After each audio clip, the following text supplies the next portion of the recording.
വർഷം മുമ്പ്, എനിക്ക് ഓർമ്മയുണ്ട്, 7 വർഷമാണെന്ന് എനിക്ക് ഓർമ്മയില്ല. നവാസ് വസീകരണമുണ്ടായിരുന്നു നെക്കാഞ്ചേരിയിലെ പ്രൊഫസർ ശ്രീകണ്ഠൻ. ഒരു 15 കൊല്ലം മുമ്പ്. പിന്നെ ഇന്ന് വരെ എനിക്ക് തിരിഞ്ഞു നോക്കേണ്ടി വന്നിട്ടില്ല. എനിക്ക് നല്ല ജീവിതമുണ്ടായി, മലയാളികൾ എന്നെ തിരിച്ചറിഞ്ഞ് എന്റെ മക്കൾക്ക് നല്ല വിദ്യാഭ്യാസം കൊടുക്കാൻ പറ്റി. അങ്ങനെ ഈ നിലയ്ക്ക് എന്നെ കൈപിടിച്ചുയർത്തിയതും ഈ വടക്കാഞ്ചേരിയുടെ ഒരു മനസ്സും സ്നേഹവും നന്മയും ഒക്കെയാണ്. അതിന് അങ്ങനത്തെ ഒരു വ്യക്തിയെ, ഒരു കുടുംബത്തെ എറണാകുളത്ത് കൊണ്ടുതന്ന നിങ്ങളോട് എല്ലാവരോടും എന്റെ നന്ദി ഞാൻ അറിയിക്കുന്നു.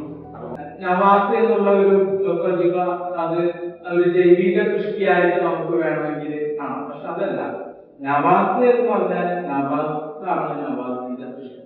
നവാസ് സൃഷ്ടിച്ചെടുത്തതാണ് നവാസിന്റെ കഴിവ് എന്നതാണ്.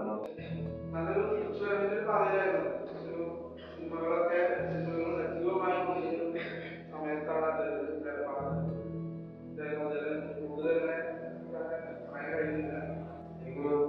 രണ്ട് ദിവസം അങ്ങോട്ട് തിരിച്ച് ഫുട്ബോളിനെ കളിക്കാത്തവര് തിരിച്ചെന്നെ വിളിച്ചു.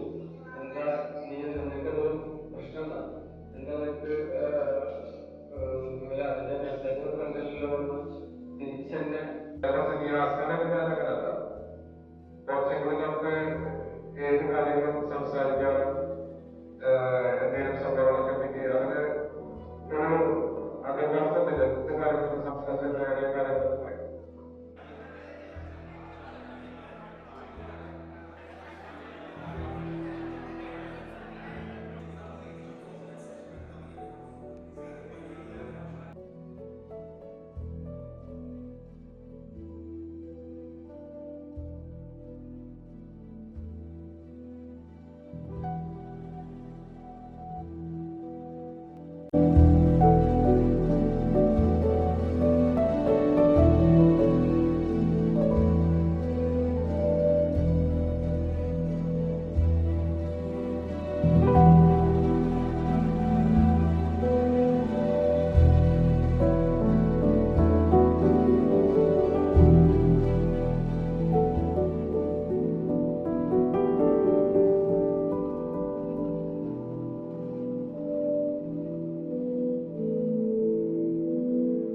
you.